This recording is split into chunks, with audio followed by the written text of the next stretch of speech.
Hola chiquillos, ¿cómo están?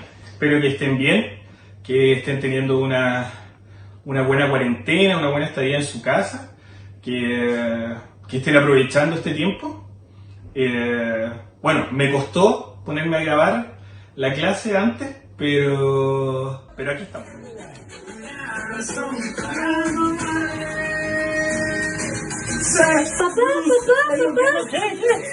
Papá, tienes que ir a hacer la clase. Parece Esperancito. Ya, al tiro, déjame terminar de hacer el baño, güey. Gracias. Ya, pues papá, tenés que grabar la clase. Ya, ahora sí voy a ir a grabar la clase, ya. Pero aquí estamos. Estamos listos para preparar la clase. Cuando estamos en la casa tenemos hartas distracciones, hay hartas cosas que ocupan nuestro tiempo, pero es súper importante que en este tiempo, chiquillos, sigamos estudiando la palabra del Señor y lo que Él nos quiere enseñar. Así que, bueno, como todas las clases, necesito un voluntario para que ore. Quiero saber si alguien quiere orar. ¿Nadie? ¿Nadie? Ok, voy a orar yo. Amado Dios, te damos tantas gracias, Señor, porque tú nos permites una vez más juntarnos, Señor, reunirnos a aprender más de ti, de tu palabra, Señor. Te queremos pedir que tú guíes este tiempo, que sea tu Espíritu Santo el que nos hable a cada uno de nosotros, Señor, y prepara nuestros corazones, prepara nuestra mente para poder recibir todas tus enseñanzas, Padre. Queremos entregarte esta clase a ti y como siempre pedimos todo y lo agradecemos en el nombre de nuestro Señor y Salvador Jesucristo. Amén. Ya chiquillos, vamos a empezar la clase entonces. Para la clase, y como todos los domingos cuando nos juntábamos en la iglesia, vamos a necesitar, adivinen quién. Exacto, vamos a necesitar las Biblias. Así que tienen exactamente, no tengo reloj, un par de segundos para que vayan a buscar sus Biblias. Listo, me imagino que ya las tienen todos en sus manos. Hoy día, y como las semanas anteriores, vamos a seguir hablando acerca de los profetas, pero de los profetas menores. Y hoy día nos toca hablar acerca del profeta Nahum y sobre el libro que está en el Antiguo Testamento. Es un libro cortito, tiene solo 3 capítulos, pero tiene un mensaje potente y es súper importante que lo estudiemos en detalle para ver qué es lo que este profeta nos tenía preparado, o le tenía preparado, mejor dicho, al pueblo de Dios en ese tiempo. Partamos. El profeta Nahum. El nombre significa compasivo o lleno de consolación. Y aquí se produce algo súper extraño porque el libro de Nahum es un libro que para muchos podría ser muy poco compasivo o de muy poca consolación. Y este libro fue escrito entre el año 626 a.C. y el 612 a.C., o sea, en el siglo VII. ¿Dale? Entonces, entremos en materia. El libro de Nahum finalmente es una colección de poemas que anuncian la caída del imperio asirio y específicamente de su capital Nínive.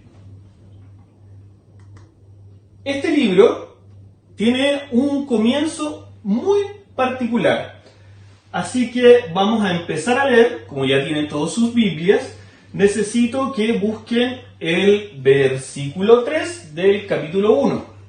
¿Dale? ¿Algún voluntario que lo quiera leer? Belén. El Señor es lento para la ira, imponente en su fuerza. El Señor no deja a nadie sin castigo. Camina en el huracán y en la tormenta. Las nubes son el polvo de sus pies.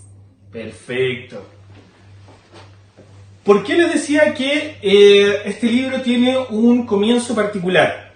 Porque en el versículo 3 del capítulo 1 dice: el Señor es lento para la ira. ¿A qué se refiere esto? Esto está haciendo referencia a otro libro de la Biblia. Y no sé si ustedes se acuerdan, pero Nínive es el mismo lugar donde profetizó Jonás. Que yo me imagino, ¿se acuerdan quién era Jonás? El que se lo comió el pez. Pero en el tiempo de Jonás, nosotros tenemos que recordar que el pueblo de Nínive finalmente dejó el pecado y se postró a servir solo al Dios del pueblo de Israel. De hecho, en el libro de Jonás, en el capítulo 3, versículo 5, dice lo siguiente. ¿Algún voluntario, por favor, que me ayude leyendo? Ya, dele nomás. Y los ninivitas le creyeron a Dios, proclamaron ayuno y desde el mayor hasta el menor se vistieron de luto en señal de arrepentimiento. Exactamente. Los ninivitas le creyeron a Dios, proclamaron ayuno y desde el mayor hasta el menor se vistieron de luto en señal de arrepentimiento. Era una ciudad idólatra, llena de pecado, violenta. Nínive se caracterizó por ser una de las ciudades más violentas en aquellos tiempos. Y el Imperio Asirio, uno de los más sangrientos que haya registro. Entonces, como leímos recién, en el libro de Jonás, vemos que los ninivitas se habían arrepentido y se habían volcado al único y verdadero Dios. Pero, siempre hay un pero, 150 años más tarde tenemos lo siguiente. Ahora vamos nuevamente al libro de Nahum, en el capítulo 3, versículos del 1 al 4. La voluntaria me puede seguir ayudando. Ay de la ciudad sedienta de sangre, repleta de mentira, insaciable en su rapiña, aferrada a la presa. Se oye el chasquido de los látigos, el estrépito de las ruedas, el galopar de los caballos, el chirrido de los carros, la larga de la caballería, el fulgor de las espadas, el centellear de las lanzas, la multitud de muertos, los cuerpos amontonados, los cadáveres por doquier, en los que todos tropiezan, y todo por las muchas prostituciones de esa ramera de encantos salameros, de esa maestra de la seducción. Engañó a los pueblos con sus fornicaciones y a los clanes con sus embrujos. Muchas gracias. De esta manera, Nahum está describiendo a la ciudad de Nínive y al imperio asirio como una ciudad sedienta de sangre, que es lo que les decía anteriormente, era una ciudad muy violenta. Dice que los cadáveres, los cuerpos estaban amontonados, la multitud de muertos, y la gente se tropezaba en los cadáveres. Y también se refiere a Nínive como esa ramera de encantos salameros. ¿Por qué se refiere de esta manera al imperio asirio? Porque lo que hacían los asirios es que llegaban y se hacían amistad con otros imperios, con otros pueblos, y una vez que ya los tenían como parte de ellos, empezaban a explotarlos y empezaban a usufructuar de ellos. Entonces, esa era la manera que el imperio asirio tenía para seguir acumulando poder, riquezas y seguir con su prácticamente devastación de otros pueblos. Sigamos. Bueno, acá vemos una imagen de lo que hacía el imperio asirio. Iba a ciudades, a pueblos, los saqueaba, los incendiaba y tomaba a toda su gente como esclavos. Ahora, nosotros ya sabemos que, algo que hemos repetido en casi todas las clases que hemos tenido. ¿Qué cosa? Que el pecado trae juicio y castigo. El pecado no puede quedar sin tener juicio, sin que haya un juicio por ese pecado o que haya un pago por ese pecado. Y eso nosotros lo sabemos. Entonces, y el profeta Nahum también. Necesito que leamos ahora Nahum, el capítulo 1, el versículo 2. El Señor es un Dios celoso y vengador, Señor de la venganza, Señor de la ira. El Señor se venga de sus adversarios, es implacable con sus enemigos. Perfecto. Entonces, si nosotros decíamos que el pecado tiene que tener un pago, tiene que tener un castigo, tiene que haber un juicio por ese pago, por ese pecado, no podemos pensar entonces que el imperio asirio iba a poder seguir asolando al pueblo de Dios sin que Dios hiciera algo al respecto. Y en el versículo 2 del capítulo 1 vemos cómo es nuestro Dios y cómo Él se presenta frente al pecado. Dice que el Señor es un Dios celoso y vengador, el Señor de la venganza, el Señor de la ira. El Señor se venga de sus adversarios, es implacable con sus enemigos. Lo que el imperio asirio le estaba haciendo al pueblo de Dios, se lo estaba haciendo a Dios mismo. Dios, cuando nos adopta y nos hace ser parte de su pueblo, todo lo que a nosotros nos pase, le está pasando a Él también. Y lo que le estaba pasando en ese tiempo al pueblo de Dios respecto al imperio asirio era algo que el Señor no iba a dejar pasar así nomás.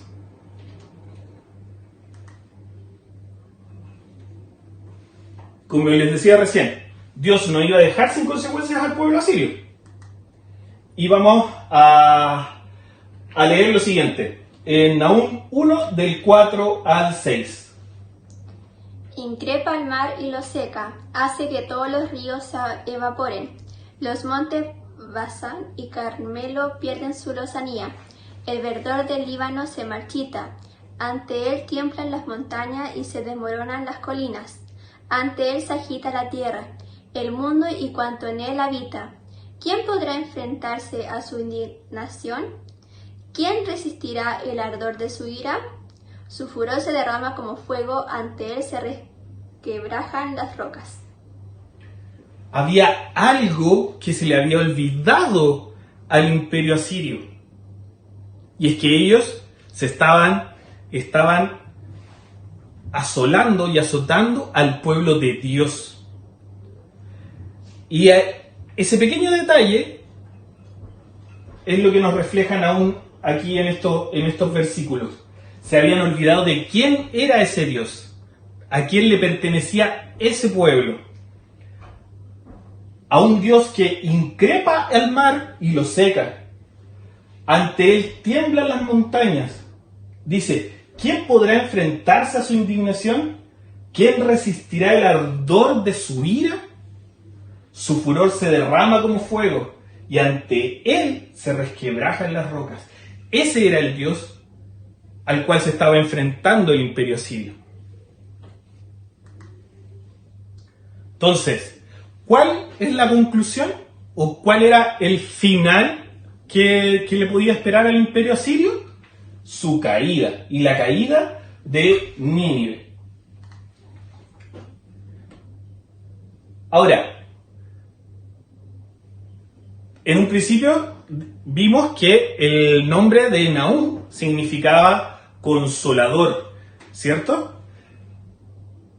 Y como les decía, para muchos este libro puede ser un libro un poco violento, porque describe de manera bien detallada lo que pasaba efectivamente en Nínive, pero tenemos que ver ahora que no era casualidad que este profeta Nahum escribiera este libro, porque también Nahum tiene un mensaje de buenas nuevas y podemos ver que Nahum en el en el capítulo 1, el versículo 15, dice lo siguiente.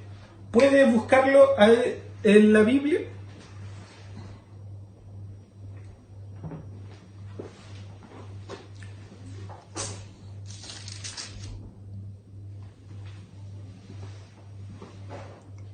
¿Qué es lo que dice el versículo 15 del capítulo 1? He aquí sobre los montes los pies del que trae buenas nuevas, del que anuncia la paz. Celebra, oh Judá, tus fiestas, cumple tus votos, porque nunca más volverá a pasar por ti el malvado, pareció del todo. Perfecto. Entonces, el versículo 15 del capítulo 1 hace una clara alusión a lo que está escrito en Isaías, en el capítulo 52, versículo 7, que dice lo siguiente. Qué hermosos son sobre los montes los pies del que trae buenas nuevas, del que proclama la paz, del que anuncia buenas noticias, del que proclama la salvación, del que dice a Sión, tu Dios reina. Este libro no solo habla acerca del juicio que venía sobre Nínive y sobre el imperio asirio. Este libro también es un libro que tiene buenas nuevas, pero que tiene buenas nuevas para el pueblo de Dios. Por eso tenemos que entender lo siguiente, que lo que para algunos es juicio y castigo, también para otros van a ser buenas noticias. Depende de qué lado estemos, en qué bando estemos. Si estamos del lado de Dios, vamos a recibir buenas noticias, vamos a recibir buenas nuevas. Si no estamos del lado de Dios, entonces lo que se viene como al imperio sirio o como a Nínive es juicio y castigo. Entonces, para resumir, el punto clave de este libro presenta la caída de Nínive, pero como un ejemplo de que Dios no iba a permitir que los imperios violentos, que los imperios o que ningún imperio violento prevaleciera. Y ya tenemos como ejemplo a Siria, Babilonia, Persia, Grecia, Roma, etc. Tenemos que ver este libro entonces como un ejemplo de lo que Dios hace también por su pueblo y de lo que hace Dios respecto a quienes no son parte de su pueblo. Nosotros somos su pueblo. Si bien este libro fue escrito hace muchos años atrás, este libro también tiene un mensaje para nosotros. ¿Por qué? Porque así como el pueblo de Dios que estaba en Nínive, hoy día, en el 2020, también está su pueblo. Somos su remanente, somos el remanente del pueblo de Dios. Entonces el mensaje también es para nosotros. Y el mensaje dice lo siguiente, en Nahum, el capítulo 1, versículo 7. ¿Me puede ayudar leyendo, por favor? Bueno es el Señor, es refugio en el día de la angustia y protector de los que en Él confían. Perfecto. Bueno es el Señor, es refugio en el día de la angustia y protector de los que en Él confían. Chiquillos, estamos pasando por momentos complejos. Hay una pandemia desatada en el mundo que tampoco deja indiferente a Chile y se están viviendo días duros, días que pueden ser de angustia, pero el libro de Nahum, que fue escrito en el 626 más o menos antes de Cristo, nos tiene un mensaje para hoy día, para el 2020, y nos dice que bueno es el Señor y que es refugio en el día de la angustia. Si hoy día estamos angustiados, si estamos pasando por un momento complejo, recordemos esto. Porque además hoy día usamos mascarillas, nos lavamos las manos, el alcohol gel, nos ponemos guantes, todas cosas que son buenas. Pero también este pequeño versículo tiene algo que decirnos. Dice que Él es protector de los que en Él confían. Entonces, ¿tenemos que hacer todas las cosas para protegernos? Absolutamente. Pero lo primero que tenemos que hacer para sentirnos realmente protegidos, para estar realmente protegidos, es confiar en nuestro Señor. Así que eso quería contarles, chiquillos, acerca de este libro. Un libro que es cortito, así que yo lo invito a que lo lean. Y nada, pues vamos a orar para terminar. Y como yo sé que ninguno se va a ofrecer de voluntario, lo voy a hacer yo de nuevo. ¿Vale? Amado Padre Celestial, te damos tantas gracias, Señor, por este tiempo que tú nos permites, Señor, de conectarnos, ya sea a través de la pantalla, Señor, a través de internet, de YouTube, hoy día poder reunirnos y estudiar acerca de tu palabra y de tus promesas y de todo lo maravilloso que tú tienes preparado para nosotros, para tu pueblo. Gracias te damos, Señor, porque hemos podido ver que tu palabra también nos alienta y nos dice que eres tú quien nos protege, que eres tú quien está en nuestro cuidado y que eres tú el que también nos guarda y nos guía en estos momentos difíciles o en estos momentos de angustia. Queremos confiar en eso, te pedimos que tú sigas transformando nuestro corazón y nuestra mente y que nos sigas guardando, sigas protegiéndonos a cada uno de nosotros para que nos podamos reunir todos cuando ya todo esto que está pasando termine. Te damos gracias, Dios, y pedimos todo siempre en el nombre de nuestro Señor y Salvador Jesucristo. Amén. Eso, chiquillos, fue bacán verlos y espero que nos podamos ver pronto, que nos podamos juntar pronto en la iglesia. Antes de terminar, les quería comentar algo. Hoy día estamos usando harto la tecnología y tenemos acceso a internet, tenemos acceso a redes sociales, tenemos acceso a un montón de cosas.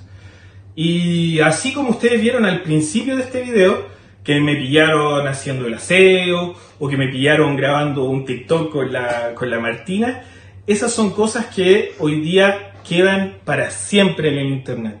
Así que los invitamos, chicos, a que sean responsables, a que sean cuidadosos en el uso de la tecnología. No acepten a gente que no conocen, traten de no meterse a páginas que tampoco conocen y para que se cuiden, chiquillos.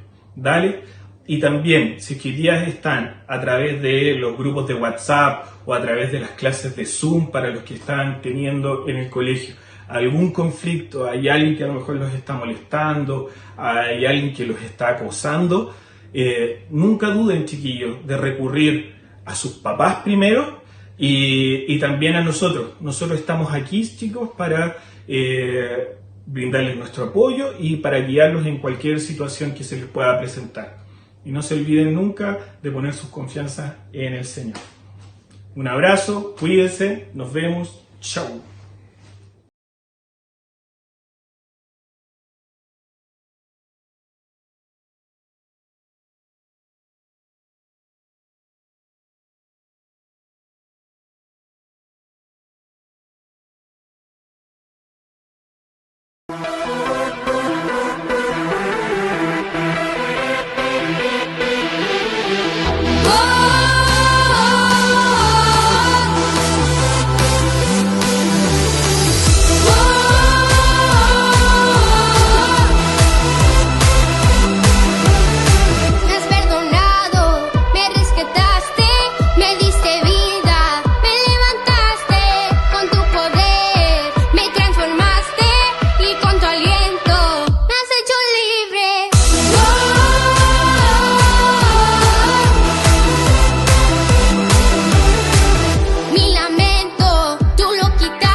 Tú lo quitaste, me diste gozo.